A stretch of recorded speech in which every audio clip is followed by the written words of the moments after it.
ഹോമയാഗത്തിനുള്ള വഴിപാട് ചെമ്മരിയാടോ കോലാടോ ആകുന്നുവെങ്കിൽ അതിനെ യാഗപീഠത്തിൻ്റെ ഏത് വശത്ത് വെച്ച് അറുക്കണം? യാഗപീഠത്തിൻ്റെ വടക്ക് വശത്ത് വെച്ച്. യഹോവയ്ക്ക് ദഹനയാഗമായി ദഹിപ്പിക്കാൻ പാടില്ലാത്തത് എന്തല്ല? പുളിച്ചതും യാതൊരു വക തേനും. എന്ത് തിന്നരുത് എന്നുള്ളതാണ് തലമുറ തലമുറയായി എന്നേക്കുമുള്ള ചട്ടം ആയിരിക്കേണ്ടത്. മേധസ്സും രക്തവും തിന്നരുത് എന്നുള്ളത്. ഊനമില്ലാത്ത ഒരു ആൺകോലാടിനെ വഴിപാടായി കൊണ്ടുവരേണ്ടത് ആര്? പ്രമാണി. വിശുദ്ധ വസ്തുക്കളെ സംബന്ധിച്ച് താൻ പിഴച്ചതിന് അവൻ പുരോഹിതന് കൊടുക്കേണ്ടത് എന്ത്? മുതലും അതിനോട് 1/5 കൂട്ടിയും. അഹരോന് അഭിഷേകം കഴിയുന്ന ദിവസം അവനും പുത്രന്മാരും യഹോവയ്ക്ക് കഴിക്കേണ്ട വഴിപാട് ഏത് യാഗമായിരിക്കണം? ഭോജനയാഗം. അഹരോന്റെ പുത്രന്മാരിൽ സമാധാനയാഗങ്ങളുടെ രക്തവും മേധസ്സും അർപ്പിക്കുന്നവന്റെ ഓഹരി എന്ത്? വലത്തെ കൈക്കുറക്. അഹരോന്റെയും മക്കളുടെയും കരപൂരണ ദിവസങ്ങൾ എത്ര? 7 ദിവസം.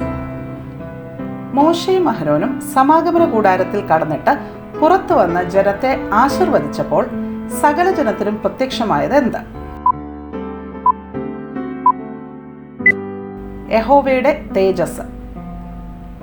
തങ്ങളോട് കൽപ്പിച്ചതല്ലാത്ത അന്യാഗ്നി യഹോവയുടെ സന്നിധിയിൽ കൊണ്ടുവന്നത് ആര്? നാദാബും അബീഹൂവും. നാദാബും അബീഹൂവുമല്ലാതെ അഹരോന് ഉണ്ടായിരുന്ന മറ്റ് 2 പുത്രന്മാർ ആരല്ല? എലയാസരും ഈഥാമാരും. പിണം വീണാലും ശുദ്ധമായിരിക്കുന്നത് എന്തല്ല? നീരുറവും വെള്ളമുള്ള കിണറും. ഒരു സ്ത്രീ ഗർഭം ധരിച്ച് ആൺകുഞ്ഞിനെ പ്രസവിച്ചാൽ എത്ര നാൾ തന്റെ രക്തശുദ്ധീകരണത്തിൽ ഇരിക്കണം? 40 ദിവസം. ഒരു സ്ത്രീ ഗർഭം ധരിച്ച് പെൺകുഞ്ഞിനെ പ്രസവിച്ചാൽ എത്ര നാൾ തന്റെ രക്തശുദ്ധീകരണത്തിൽ ഇരിക്കണം? 80 ദിവസം. വസ്ത്രത്തിലെങ്കിലും തോലിലെങ്കിലും തോൽ കൊണ്ടുള്ള യാതൊരു സാധനത്തിലെങ്കിലും ഉണ്ടാകുന്ന കുഷ്ഠത്തിന്റെ വടുവിന്റെ നിറം എന്ത്? ഇളം പച്ചയോ ഇളം ചുവപ്പോ ആയിരിക്കും. കുഷ്ഠം ബാധിച്ച വീടിന്റെ കല്ലും മരവും കുമ്മായവും ഇടിച്ചു പൊളിച്ച് എവിടെ കൊണ്ടുപോയി കളയണം? പട്ടണത്തിന് പുറത്ത് ഒരു അശുദ്ധ സ്ഥലത്ത്. ഇസ്രായേൽ മക്കളുടെ കുറ്റങ്ങളെയൊക്കെയും ശൂന്യപ്രദേശത്ത് ചുമന്നു കൊണ്ടുപോകേണ്ടത് ആര്? കോലാട്ടുകൊറ്റൻ. എന്താണ് ജീവൻ മൂലമായി പ്രായശ്ചിത്തമാകുന്നത്? രക്തം. ദൈവത്തിന്റെ നാമം അശുദ്ധമാകാതിരിക്കേണ്ടതിന് നിന്റെ സന്തതിയിൽ ഒന്നിനെയും ആർക്ക് അർപ്പിക്കരുത്? മോലേക്കിന്. മുന്തിരിത്തോട്ടത്തിൽ വീണ് കിടക്കുന്ന പഴം ആർക്കുള്ളതാണ്? ദരിദ്രനും പരദേശിക്കും. ആർക്കു വേണ്ടി ശരീരത്തിൽ മുറിവുണ്ടാക്കരുത്? മരിച്ചവന് വേണ്ടി. അപ്പനെയോ അമ്മയെയോ ശപിക്കുന്നവനുള്ള ശിക്ഷ എന്ത്? മരണശിക്ഷ. വെളിച്ചപ്പാടോ മന്ത്രവാദമോ ഉള്ള പുരുഷനാകട്ടെ സ്ത്രീയാകട്ടെ അവരെ എന്ത് ചെയ്യണം? കല്ലെറിഞ്ഞു കൊല്ലേണം.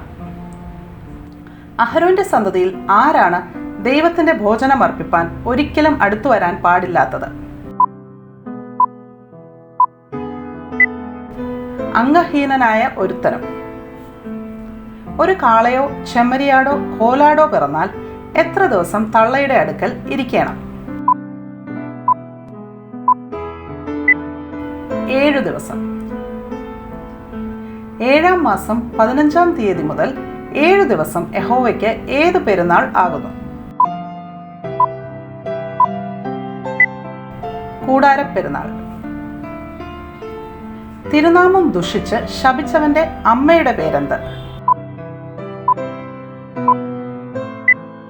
ഷെലോമിത്ത്. എത്രാം സംവത്സരത്തെയാണ് ശുദ്ധീകരിച്ച് ദേശത്തെല്ലായിടവും സകല നിവാസികൾക്കും സ്വാതന്ത്ര്യം പ്രസിദ്ധമാക്കേണ്ടത്? 50-ാം സംവത്സരത്തെ. ഇതെല്ലാമായിട്ടും അവർ എൻ്റെ വാക്ക് കേൾക്കാതിരുന്നാൽ അവരുടെ പാപങ്ങൾ നിമിത്തം ദൈവം അവരെ എത്ര മടങ്ങ് ശിക്ഷിക്കും? 7 മടങ്ങ്. 20 വയസ്സ് മുതൽ 60 വയസ്സ് വരെയുള്ള ആണിന് വിശുദ്ധ മന്ദിരത്തിലെ തൂക്കപ്രകാരം മതിപ്പ് എത്ര? 50 ശേക്കൽ വെള്ളി.